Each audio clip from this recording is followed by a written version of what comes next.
Hey everyone, Peter Rosas, designer on Warwick. And I'm Steve Bankert, also champ designer on the team. We are talking about everyone's favorite Beastie Boy today. He's here. Warwick.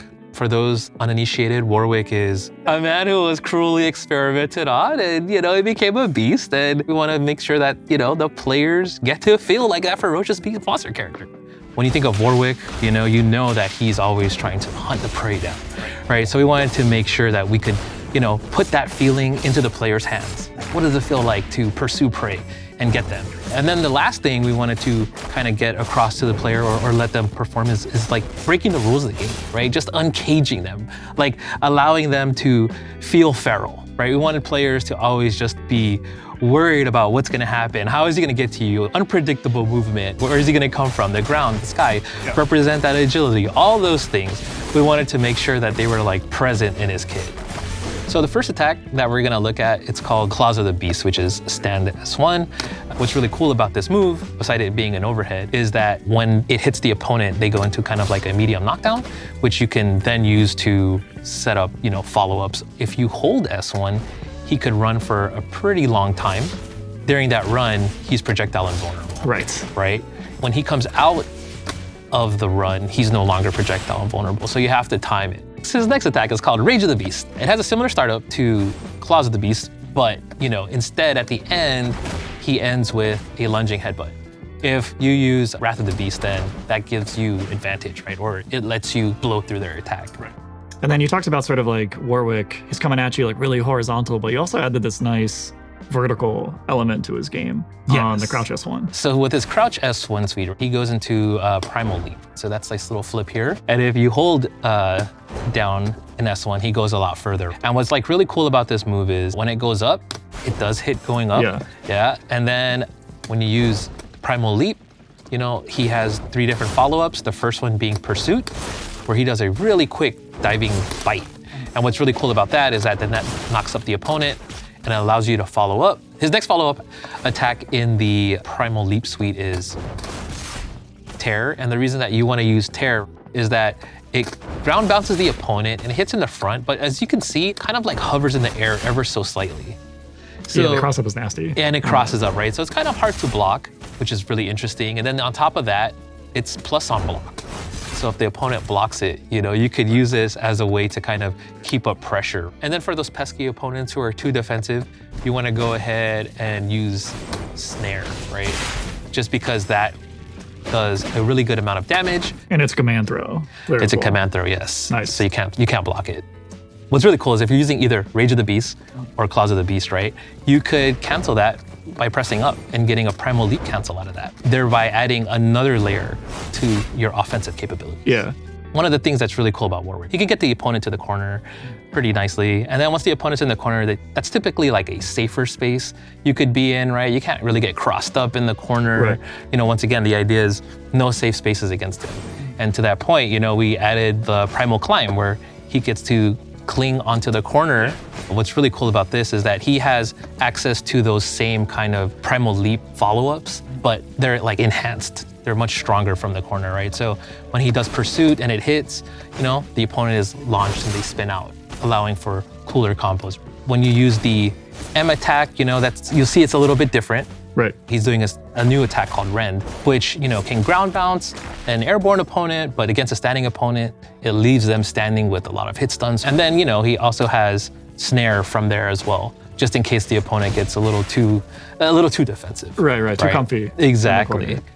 And then the other awesome thing is, once again, if you press the charged version of Primal Leap, he'll go into Primal Climb automatically.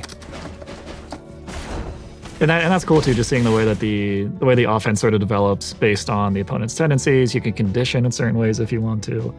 He really lets you play that sort of like offensive style. So his Air S1 is his attack called Feral Fang, where he kind of drops down on the opponent after jumping forward. It's a series of like slash and bites. And what's really cool about this attack is, it kind of sets up nicely for some of his grounded follow-ups.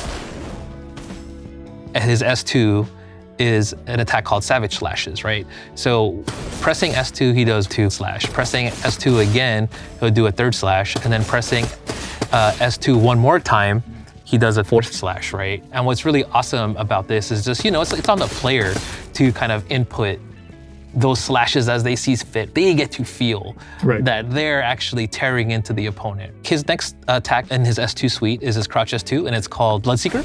So this move is, it functions kind of like a really strong anti-air, right? This is the only kind of attack in the game that is pretty much anti-air invulnerable after the start of it, all the way through the attack. So, when you think of like anti-air attacks in our games, we have our launchers, but these are only invulnerable for a few frames, whereas Crouch S2 for Warwick is invulnerable like the whole time. Right. That's by design. That's part of Warwick's catch and release gameplay. You want to use S1 to pursue the opponent and use S2 to viciously maul them, but at the same time, once you do that, you knock them away. And then his aerial S2 is his spinning slicers. So what's really cool about that is that, much like his ground savage slashes, he has like this additional slash that you get to input as the player. So you don't have to do it if you don't want to, but as you can see, like when you do it, you do knock the opponent away. So there is a trade-off.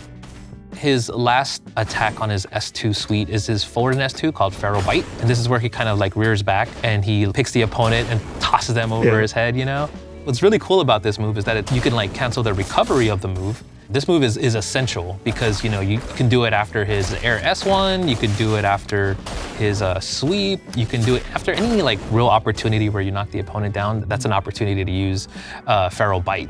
There's 3 areas of like Warwick's design that we were trying to like really hit. So S1 is all about the pursuit, right? It's all about the hunt.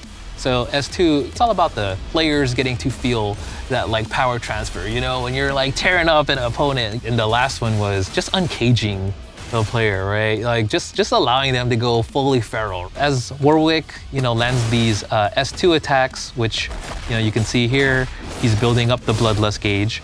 And then once it's full, you'll see him go into this Bloodlust state. When you go into Bloodlust, Warwick just becomes that much more enhanced. His dashes speed up.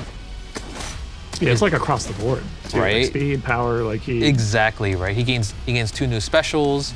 He's able to recover his gray health. Whenever he does his S2 attacks, you can see it slowly... It's a good chunk. Yeah, it's slowly recovering. As I mentioned, he has some new specials that get added, right? So he loses Rage of the Beast, but instead gains a new move called Wrath of the Beast, where he does this crazy quick forward translating slash. And what's really cool about that is that move is still projectile invulnerable, and it causes a wall bounce. It does crazy damage. And then if you're close enough, it crosses up at the last second. That's the nastiest part about this. That's where it gets, that's where it gets really unpredictable, really scary. And then the other new attack that he gains is an upgraded version of Feral Bite. He gains a new attack called Feral Feast. Yeah. So check it out. That's on the forward S2. Yeah, it's on forward S2. Oh yeah, the extra mauling. Yeah, right. That's pretty sweet. And other thing that's really cool about that is that, when he connects that, when the opponent has recoverable life, he takes it all away.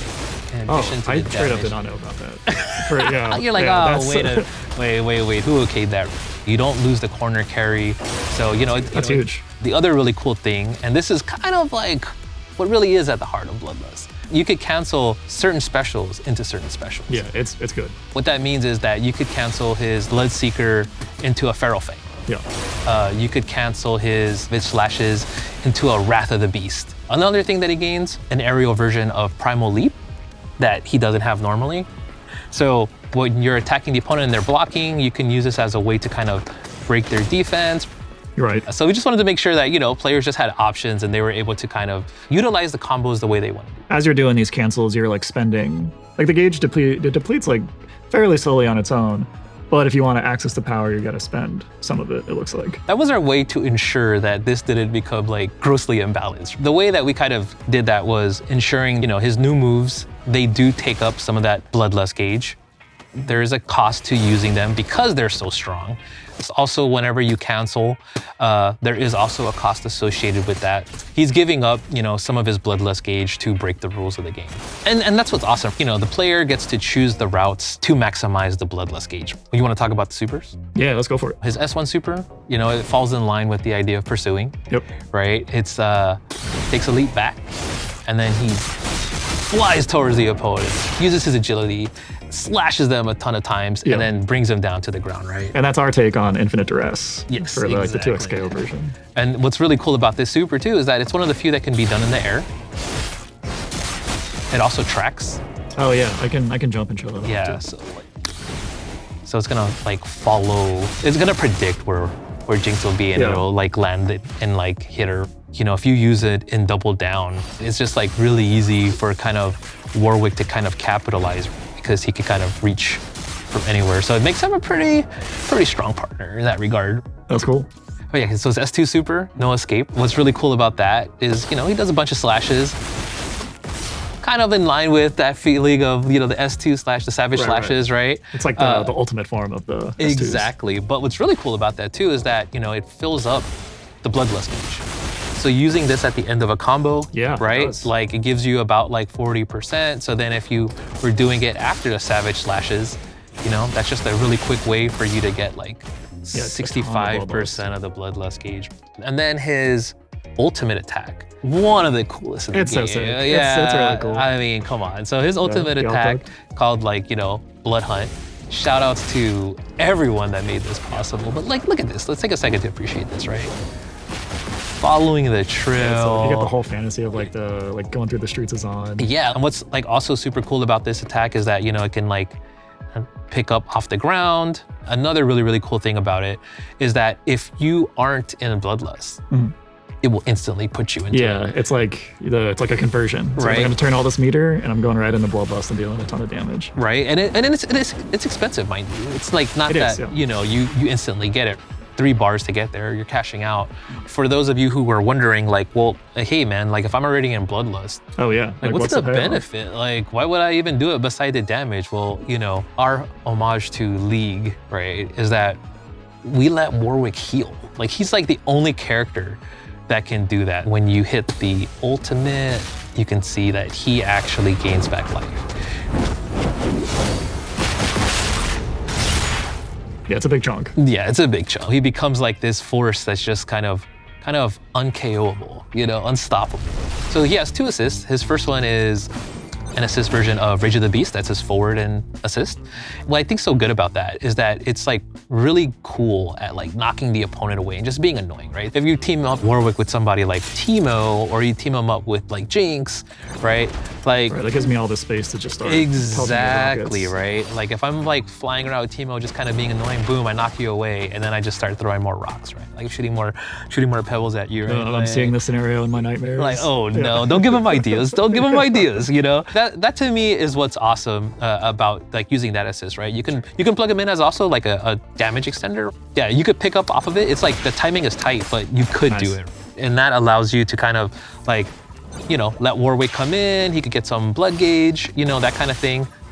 What's also awesome when Warwick is used as an assist is that when he's off of the screen, he doesn't lose Bloodlust gauge. Okay, so you don't have to worry about like always keeping him on point. Exactly. So, cool. You know, if you like, you know, get a little bit of the Bloodlust gauge and then tag him back out, it'll stay at that same amount. And then his back assist, he does an assist version of Bloodseeker. Okay. You could use Warwick to pick him back up to extend the combo, you know? And then also, once again, it's also good at creating space, kind of knocking the opponent away. But yeah, so you have like the one assist that really covers that horizontal space, and then the other one kind of like can command the skies. If you're able to knock him out, right, and he's down and out, what does a super assist look like? So his super assist is basically no escape. Yep.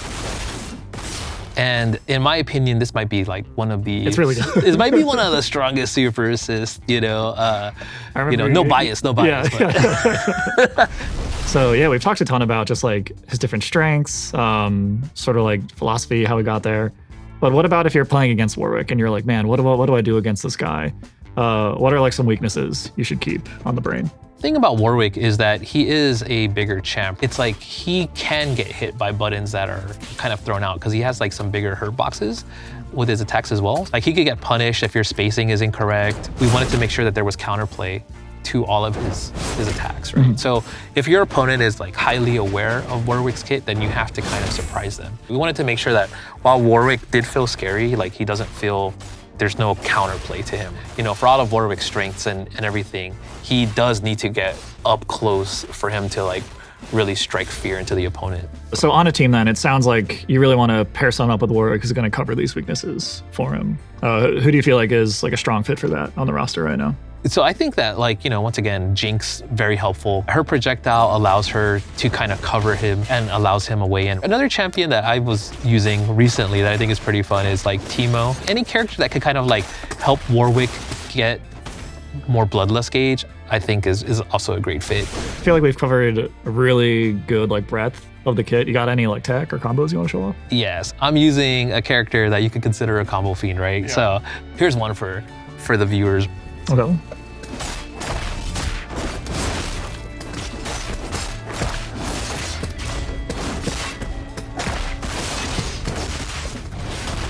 Let's go. Let's go first try. actual first take. That was just like one combo that I showed you with different kind of cancel routes and specials being used. I mean, I'm really excited to see what all of you end up like finding with him and the routes that you guys choose. And it's so awesome to be able to work on Warwick and just like be able to kind of represent that viciousness and ferality and all of that, and now give that to the players and see what they end up finding. You never really know how it's going to turn out until players get their hands on it, but we're all really excited about Warwick, and yeah, we can't wait for y'all to try him. All right, and that's Warwick in a nutshell. So thanks everyone for tuning in. And don't forget, Warwick is on the hunt in early access. You can play 2xKO for free now on PC. We'll see you soon.